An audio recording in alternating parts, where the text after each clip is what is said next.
Pour parler de l'actualité politique à Mayotte, aujourd'hui, l'actualité, c'est les mouvements de grève contre la cherté de la vie. C'est surtout ça depuis le 21 septembre dernier.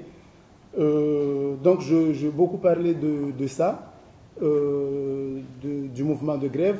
Je parlerai également de la place des femmes. C'est un thème qui m'est quand même un peu cher. C'est vrai, comme disait mon collègue tout à l'heure, les femmes, il faut qu'elles se battent, mais il faudrait aussi, je pense, je développerai un tout petit peu par la suite, il faudrait aussi un coup de main. Il y a des coups bas, mais il faut aussi des coups de main des hommes pour qu'elles puissent aussi émerger dans la politique notamment et puis dans les instances décisionnelles. Donc, pour commencer, alors je parlerai un peu d'histoire. Je reviendrai un peu sur l'environnement politique à Mayotte. L'intervention de tout à l'heure en a rappelé quelques points. Je n'irai pas dans les détails. Ensuite, je parlerai de la départementalisation. C'est quand même un sujet d'actualité tout le temps à Mayotte.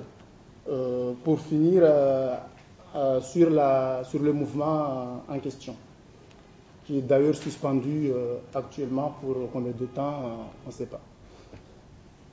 Alors, l'histoire politique de Mayotte qui se raconte au féminin, parce que la femme mahoraise a toujours été au devant de tous les combats qui ont mené aujourd'hui à la départementalisation. Et cette histoire-là est riche en rebondissements. Voilà. Donc, c'est-à-dire, suite au traité de scission à la France de 1841, l'île de Mayotte devient en 1843 une colonie française sous dépendance de la Réunion et sous tutelle de la région de Nosy-Bé à Madagascar. Donc, sous dépendance de la Réunion, on a parlé ce matin de la Réunion en tant que colonie colonisatrice. Donc, on peut voir ça comme ça. Donc, après plusieurs étapes statutaires, donc en partant des différentes dépendances, en passant par des formes de protectorat, mais aussi de statut de territoire français d'outre-mer, Mayotte, ses notables, ses représentants et sa population ont toujours en ligne de mire le souhait et la volonté de demeurer dans la République française pour la liberté et la stabilité politico-économique.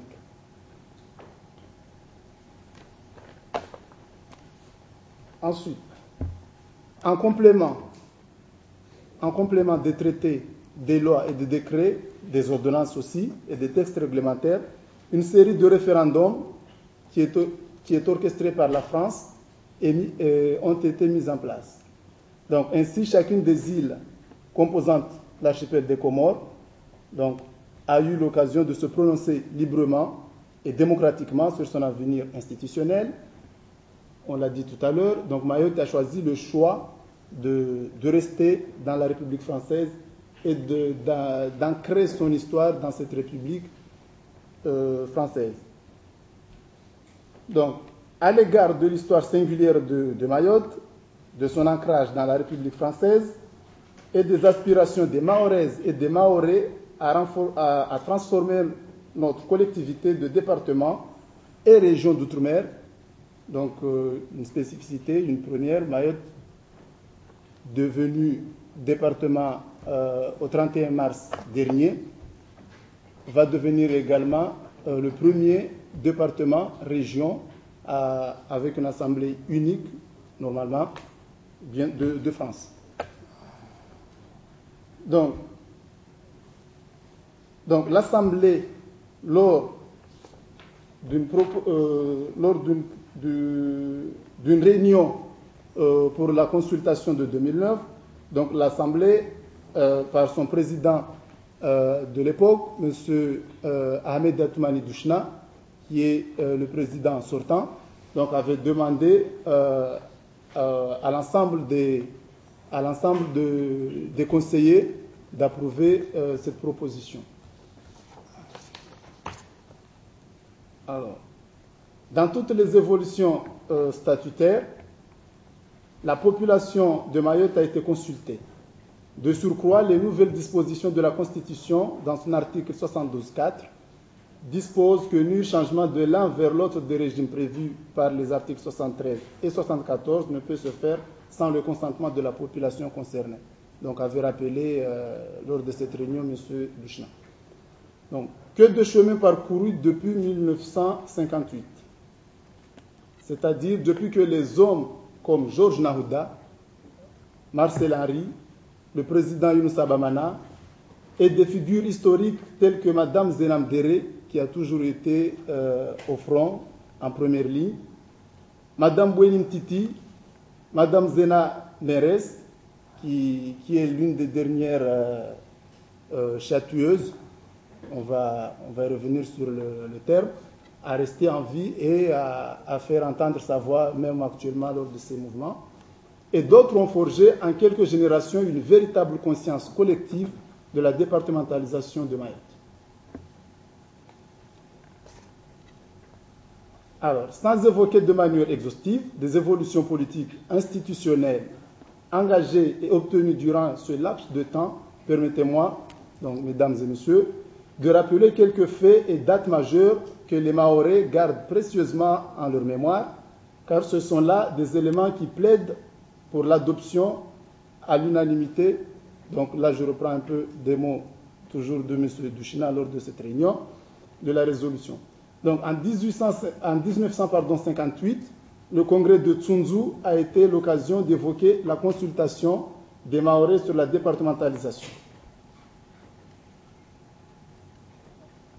En 1976, le 8 février et le 11 avril 1976, les Mahoraises et les Mahorais ont été consultés. Donc ils ont exprimé à ce moment-là leur volonté de demeurer français et leur choix de statut de dôme déjà en ce moment-là, en 1976. Le 2 juillet 2000, les Mahoraises et les Mahorais ont à nouveau été consultés et la consultation populaire a abouti à la loi du 11 juillet 2001 relative à Mayotte.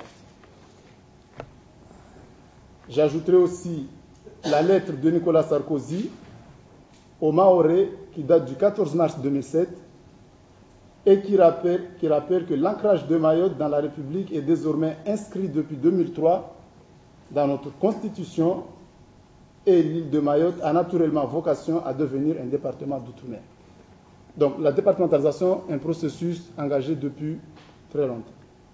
Donc Mayotte, département d'outre-mer et après. Je ne vais pas être long parce qu'il y aura aussi les questions, on aura l'occasion de revenir sur l'exposé, sur les points que je n'aurai pas développés. Donc, la question de Mayotte, département, les Mahorais se posent une autre question. Maintenant qu'on est département, qu'est-ce qui va se passer après? Donc, Mayotte est devenu 5e département d'outre-mer et 101e département de France le 31 mars 2011.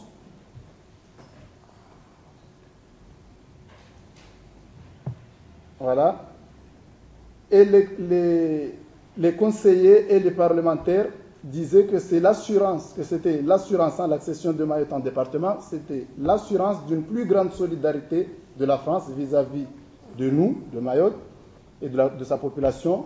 Cette solidarité s'exprimera à travers des financements importants de la République, des fonds de l'Union européenne dont nous ne bénéficions pas jusqu'à présent, ceci pour mettre en œuvre nos politiques publiques, donc déclaré entre autres le président du Conseil général de Mayotte, Duchina, en 2009. Aujourd'hui, l'ensemble des Mahorais se demandent où sont ces promesses, où sont ces financements qui ont été avancés en 2009. On est en 2011. Les Mahorais descendent dans la rue. Pourquoi? Parce que la vie est chère et ils ne voient pas les financements arriver, ni les aides, bien sûr. Donc, la départementalisation, il s'agit de l'aboutissement d'un combat légitime et juste d'une population en quête d'identité. Il a été long et semé de beaucoup d'embûches, Mayotte a donc gagné une bataille, celle initiée par les Soroda, donc les Soroda chatouilleuses et leurs hommes qui n'obtenaient jamais rien. Donc c'était le slogan qui était à l'époque de ces combats-là. Les Soroda, en référence aux soldats, ce sont les femmes qui se battaient pour la cause Mayotte française pendant toutes les étapes qu'on a évoquées.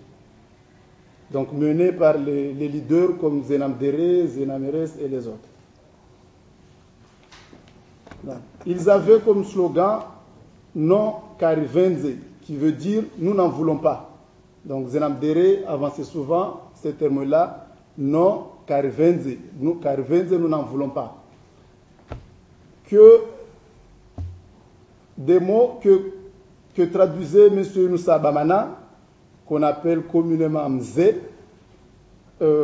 par nous n'en voulons pas d'indépendance à la merde, à la con, et il disait toujours, vous m'excuserez le terme.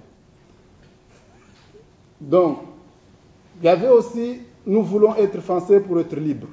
Ça, c'est toutes les femmes, même aujourd'hui, on entend les mots, on entend les termes. Quand on est français, on est libre. On veut être français pour être libre. Donc, le combat reste toujours d'actualité. Et depuis le 31 mars 2011, selon le pacte de la départementalisation,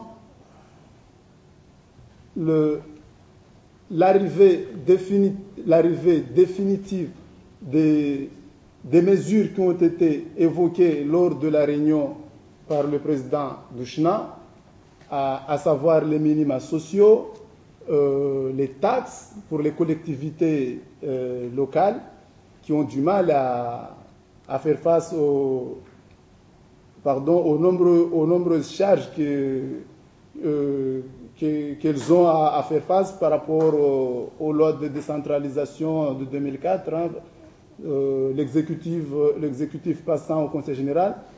Donc, ces mesures-là sont estimées à 25 ans, date à laquelle le département-région de Mayotte bénéficiera pleinement de ces mesures, au même titre que l'ensemble des départements et régions de France. Donc, le pacte dit que ce processus de départementalisation va se faire progressivement et sera adapté.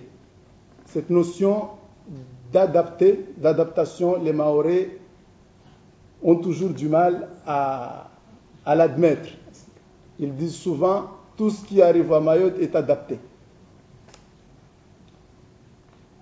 Aujourd'hui, la volonté d'accélérer le processus est le slogan de tous les politiques. Ils demandent à ce que les minima sociaux, par exemple le RSA, soient revus, parce que dans le pacte, il sera mis en place en 2012, mais les bénéficiaires n'auront que le quart de ce qui est attribué à métropole. Donc, pour les Mahorais, un quart en 2012, attendre jusqu'à 25 ans, c'est long.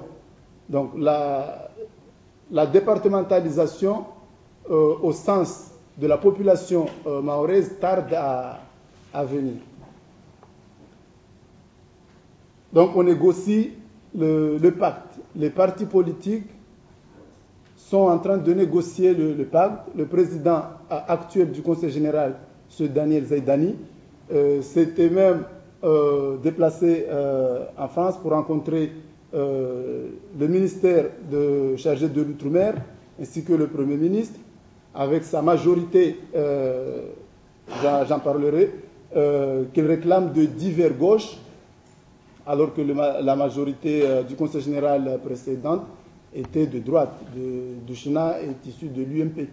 Donc, ils sont allés voir s'ils ne peuvent pas négocier, revoir le pacte pour au moins ramener à 50% le RSA.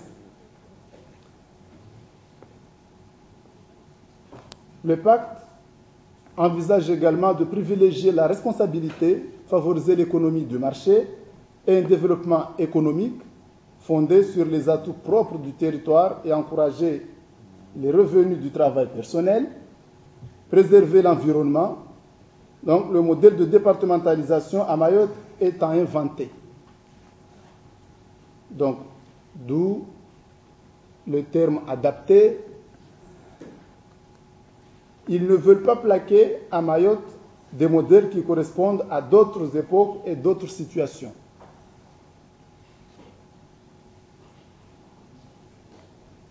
Donc, comme je l'ai dit, la départementalisation région de Mayotte à assemblée unique est vue, en tout cas est présentée comme une nouvelle organisation des collectivités territoriales et est envisagée dans la réforme territoriale qui est encore en discussion en métropole.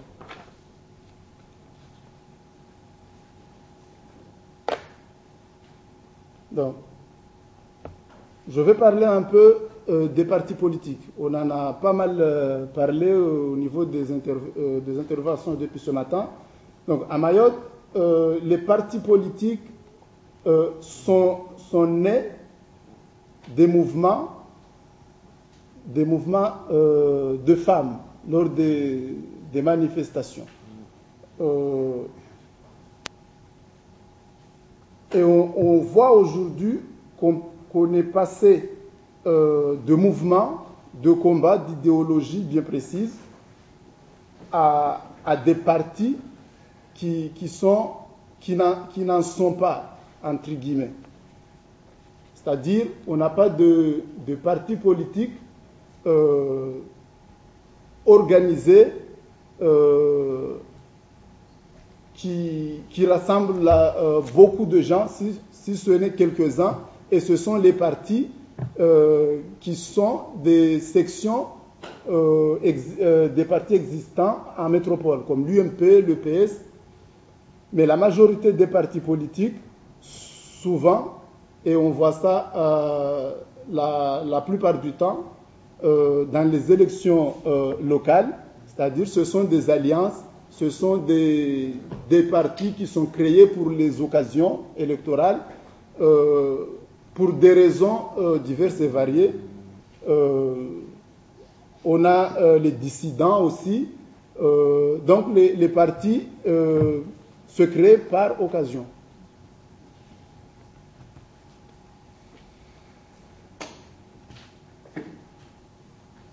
Donc, on a un peu une politique, par rapport aux partis, une politique qu'on peut qualifier à deux étages. C'est-à-dire, il y a les partis bien organisés, comme je l'ai dit tout à l'heure, l'UMP avec une section de jeunes UMP qui est très actif, qui mène des actions partout sur l'île, qui est présent dans toutes les communes. Et on a des partis locaux qui se créent et qui essayent de se créer un chemin. Et c'est le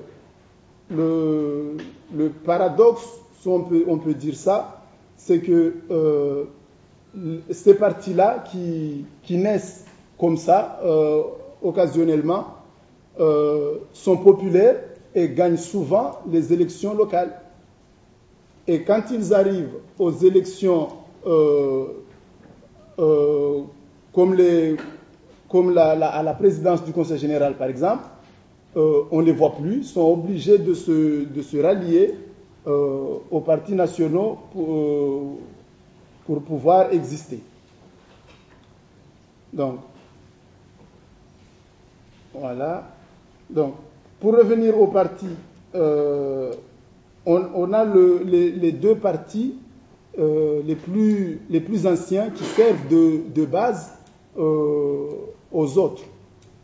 Ce sont le MPM, le Mouvement populaire mahorais, qui est issu des mouvements des femmes, des Soroda, qui est un prolongement politique donc, du mouvement insurrectionnel des Soroda, mouvement de lutte, mouvement de lutte féminin mené par Zenam Dere, qui explique les choix politiques des Mahorais, notamment la départementalisation.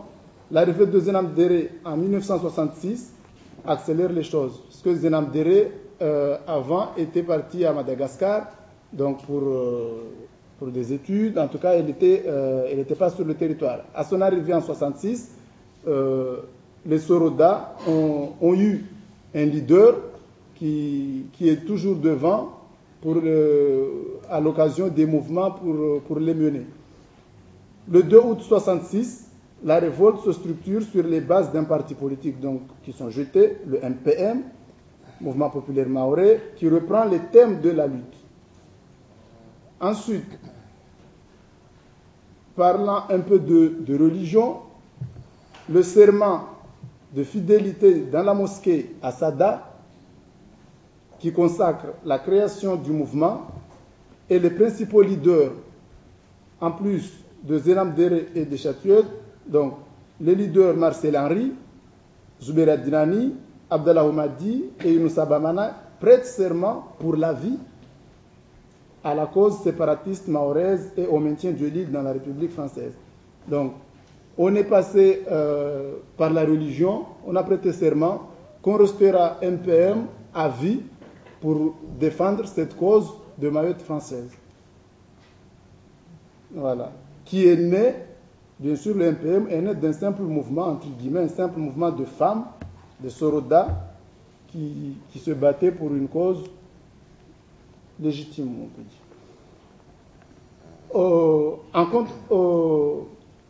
En opposé du MPM, parce que tout le monde n'était pas d'accord ou ne défendait pas cette cause de Mayotte française, il y a eu le MDM, donc en opposition du MPM. Donc, on revient, le référendum du 22 décembre 1974 sur l'autodétermination de Mayotte, demandé par le MPM, à 65,30%, les Mahorais ont répondu non à l'indépendance. Donc, ça a été dit tout à l'heure. 99,42% des Mahorais pour le maintien dans la République lors d'un référendum du 8 février 1976. Donc, ça.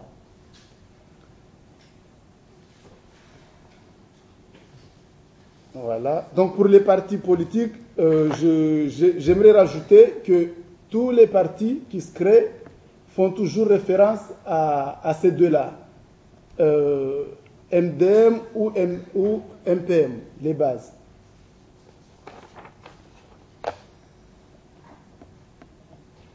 Ensuite, il y a une question qui s'est posée récemment, à savoir si on peut, ça revient encore un peu, si on peut parler de vrais partis politiques ou pas. Donc, les créations qui peuvent disparaître après, est-ce que ce sont des vrais partis? Il y en a qui considèrent les vrais partis comme des partis ayant des idéologies et des argumentaires bien précises et légitimes et qui sont soutenus et menés par des hommes et des femmes convaincus. Ils considèrent que créer un mouvement, par exemple, de jeunes aujourd'hui, et qui peut disparaître aux prochaines élections, n'est pas un vrai parti.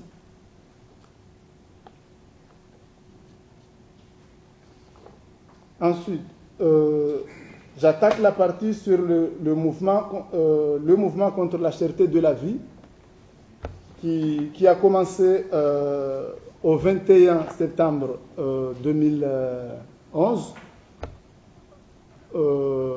et qui s'est amplifié à partir du 27, qui fait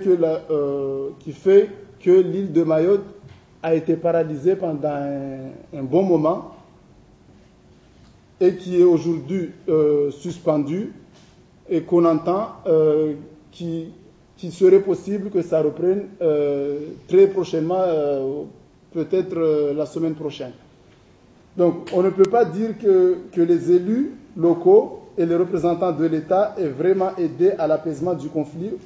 Au contraire, leurs interventions mal inspirées, maladroites et mal vues ont contribué à sa radicalisation et à son enracinement. C'est-à-dire que lors du mouvement, les élus, au départ, n'étaient pas présents. Ensuite, il a fallu que les médias locaux s'inquiètent et que la population réclame l'intervention des élus. Et quand ils ont intervenu, souvent, il y en a qui essaient de récupérer le mouvement en se mettant aux côtés des manifestants. C'était le cas notamment du président du Conseil général, Daniel Zaidani, ça a été souligné. Il a été aux côtés des manifestants 2 jours et il a disparu. Ensuite, il y a eu une réunion de tous les élus du Conseil général qui sont descendus dans la rue aux côtés des manifestants. L'intervention musclée, entre guillemets, des forces de l'ordre a fait qu'il y a eu certains élus, notamment le premier vice-président, M. Ibrahim Aboubakar, de mouvance Parti socialiste, a été bousculé. Et le lendemain, on n'a plus revu les élus. Ils sont repartis. Donc, il y a eu une impuissance des élus à régler en tout cas, à intervenir. Ils ont eu du mal à intervenir sur le mouvement.